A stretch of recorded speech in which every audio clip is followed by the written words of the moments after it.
본가 십자가 교회에 오신 여러분들을 주님의 이름으로 환영합니다. 오늘 성경 본문은 사무엘상 24장 1절에서 15절 말씀입니다. 사울이 블레셋 사람을 쫓다가 돌아오매 어떤 사람이 그에게 말하여 이르되 보소서 다윗이 엔게디 광야에 있더이다 하니 사울이 온 이스라엘에서 택한 사람 3,000명을 거느리고 다윗과 그의 사람들을 찾으러 들염소 바위로 갈새 길가 양의 우리에 이른즉 굴이 있는지라 사울이 뒤를 보러 들어가니라 다윗과 그의 사람들이 그 굴 깊은 곳에 있더니 다윗의 사람들이 이르되 보소서 여호와께서 당신에게 이르시기를 내가 원수를 네 손에 넘기리니 네 생각에 좋은 대로 그에게 행하라 하시더니 이것이 그날이니이다 하니 다윗이 일어나서 사울의 겉옷자락을 가만히 베니라. 그리한 후에 사울의 옷자락 뱀으로 말미암아 다윗의 마음이 찔려 자기 사람들에게 이르되 내가 손을 들어 여호와의 기름 부음을 받은 내 주를 치는 것은 여호와께서 금하시는 것이니 그는 여호와의 기름 부음을 받은 자가 됨이니라 하고 다윗이 이 말로 자기 사람들을 금하여 사울을 해하지 못하게 하니라. 사울이 일어나 굴에서 나가 자기 길을 가니라. 그 후에 다윗도 일어나 굴에서 나가 사울의 뒤에서 외쳐 이르되 내 주 왕이여 하매 사울이 돌아보는지라 다윗이 땅에 엎드려 절하고 다윗이 사울에게 이르되 보소서 다윗이 왕을 해하려 한다고 하는 사람들의 말을 왕은 어찌하여 들으시나이까. 오늘 여호와께서 굴에서 왕을 내 손에 넘기신 것을 왕이 아셨을 것이니이다. 어떤 사람이 나를 권하여 왕을 죽이라 하였으나 내가 왕을 아껴 말하기를 나는 내 손을 들어 내 주를 해하지 아니하리니 그는 여호와의 기름 부음을 받은 자이기 때문이라 하였나이다. 내 아버지여 보소서 내 손에 있는 왕의 옷자락을 보소서 내가 왕을 죽이지 아니하고 겉옷자락만 베었은즉 내 손에 악이나 죄과가 없는 줄을 오늘 아실지니이다. 왕은 내 생명을 찾아 해하려 하시나 나는 왕에게 범죄한 일이 없나이다. 여호와께서는 나와 왕 사이를 판단하사 여호와께서 나를 위하여 왕에게 보복하시려니와 내 손으로는 왕을 해하지 않겠나이다. 옛 속담에 말하기를 악은 악인에게서 난다 하였으니 내 손이 왕을 해하지 아니하리이다. 이스라엘 왕이 누구를 따라 나왔으며 누구의 뒤를 쫓나이까. 죽은 개나 벼룩을 쫓음이니이다.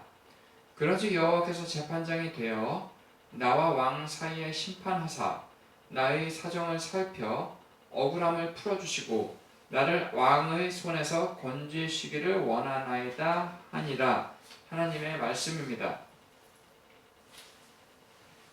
사울은 이스라엘의 첫 번째 왕입니다. 사실 이스라엘이라는 이 나라 백성들은 하나님께서 택한 백성들입니다.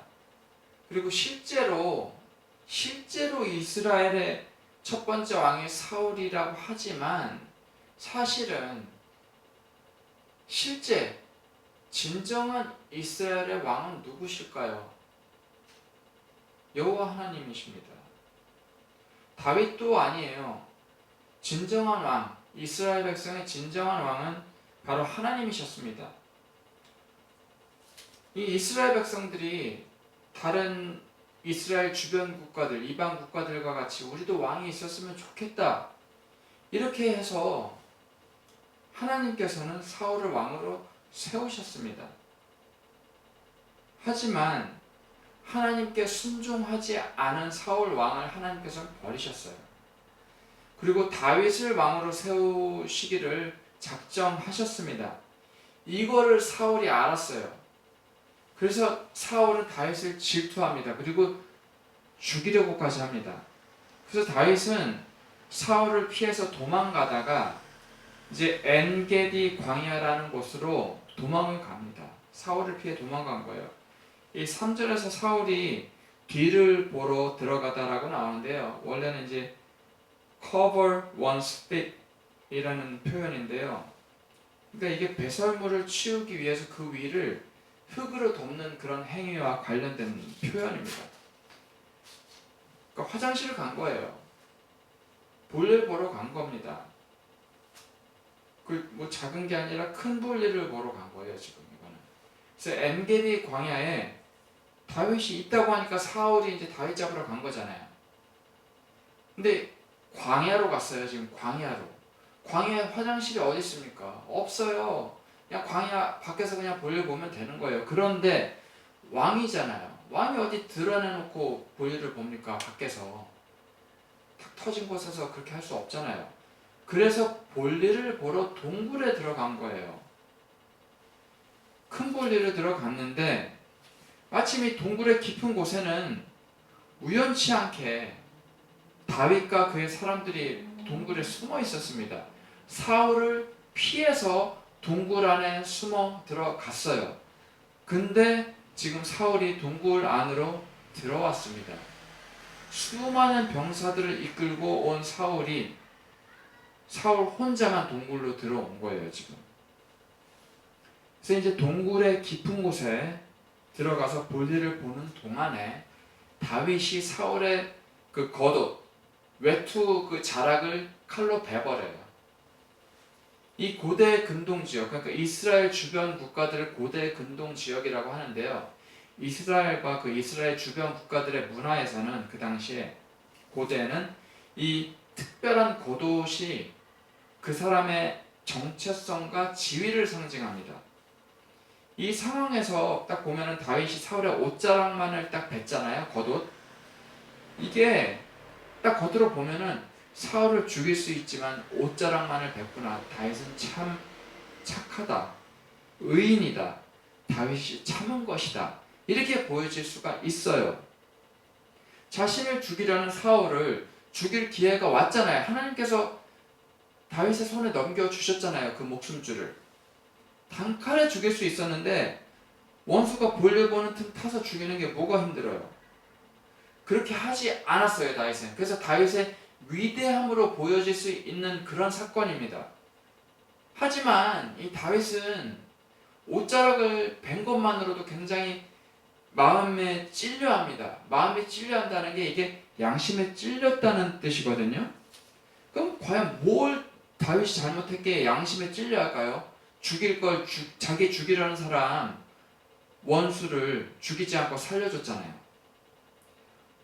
목을 베야 되는데 목을 안 베고 옷자락 하나 뱉다고 양심에 찔려합니다. 그러면은 그 정도로 다윗이 너무 착해서 양심에 찔려하는 것일까요? 이것에는 좀 상징적인 의미가 있습니다. 그 외투를 뱉다는 것은 의미가 하는 바가 있습니다. 외투가 뭘 상징하죠? 그 사람의 정체성과 지위를 상징합니다. 그러니까 겉옷은 사울의 왕으로서의 통치권을 상징하는 거예요. 그러니까 다윗이 그 겉옷을 뺀 의도가 있습니다. 아무 의도 없이 겉옷자락을 뺀 게 아니에요. 이 겉옷을 뺀 그 의도는 죄가 없이 결백하진 않아요. 그 의도가 있습니다. 겉옷자락을 뺀 것은 사울의 왕으로서의 통치권을 침범하는 걸 상징적으로 나타내는 거예요. 그런 행위입니다.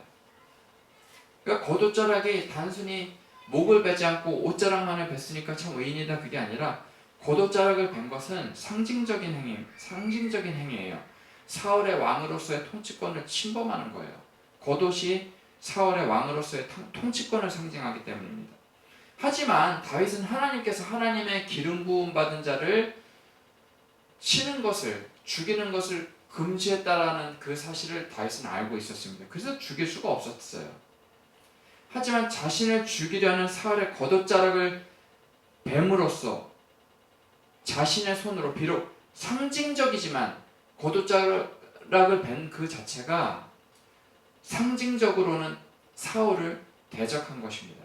사울의 왕으로서의 통치권을 침범한 거예요. 그래서 후회하는 겁니다. 그래서 양심의 가책을 느끼는 거예요. 자, 기름 부음 받은 자라는 이런 표현이 있는데 기름 부음 받은 자에는 세 직책이 있었습니다.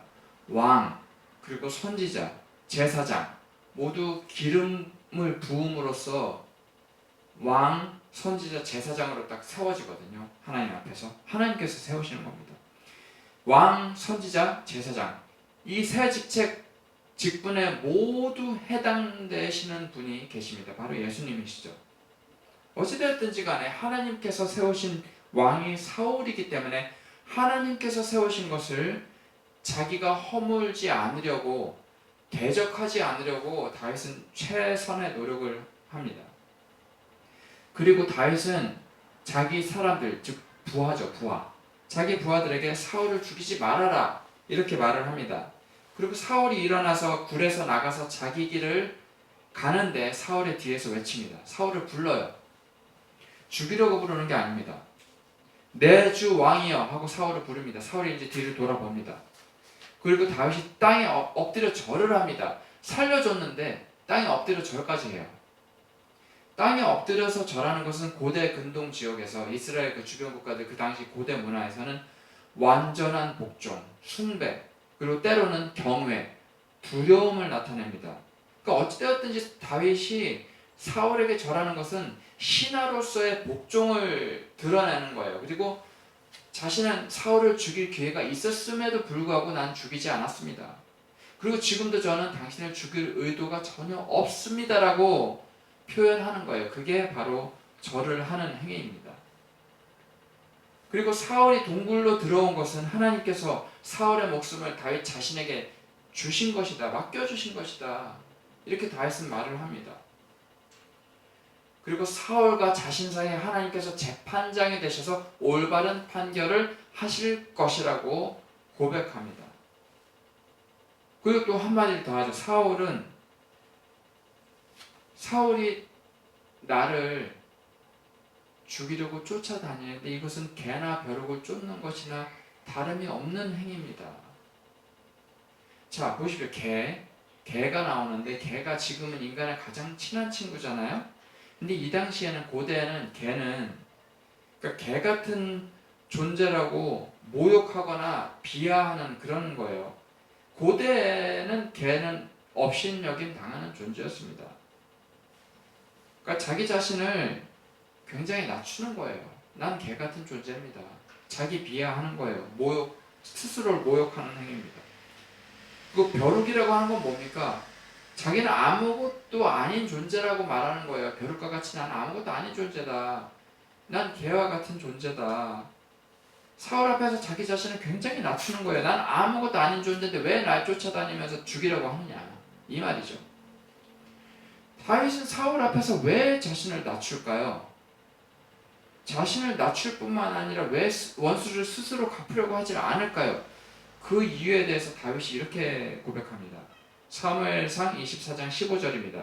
그런즉 여호와께서 재판장이 되어 나와 왕 사이에 심판하사 나의 사정을 살펴 억울함을 풀어주시고 나를 왕의 손에서 건지시기를 원하나이다 하니라. 나의 억울함을 오직 하나님께서 풀어주시고 사울에게서 건져주시기를 바란다. 하나님께서 사울에게서 건지시기를 원한다. 이것만을 바란다고 자기가 말하는 거예요. 사울에게 나를 더 이상 쫓아다니는 것은 의미가 없습니다. 하지만 하나님께서 나를 당신의 손으로부터 건져주시고 이 억울함을 풀어주실 것이다 라고 말을 합니다. 다윗은 이 상황에서 나를 더 이상 쫓아다니지 말아라. 난 당신을 이길 힘이 있다. 그리고 하나님께서 나와 함께 하신다. 당신의 목숨을 내 손에 붙여주신 것을 지금 봐라. 당신은 나를 죽일 수 없다. 나는 당신을 죽일 수 있었지만 나를 쫓아다녀봐야 소용없다. 이런 식으로 협박을 할 수가 있었을 거예요. 내가 힘이 더 있다. 하나님께서 나와 함께 하신다. 왜 나 자꾸 죽이려고 하냐. 이렇게 협박성으로 자기의 힘을 드러낼 수가 있었을 거예요. 근데 다윗은 자기의 힘을 드러내지 않았어요. 전혀 이런 식으로 말하지 않습니다. 오직 하나님께서 재판장이 되어주셔서 자신을 건져주시기만을 구합니다. 자신의 힘도 드러내지 않고 협박도 하지 않아요. 윽박지르지도 않아요. 이건 전적으로 하나님을 신뢰할 때만 나올 수 있는 행위입니다. 자기의 힘을 의지하지 않는 것은 하나님의 능력을 의지할 때 가능합니다.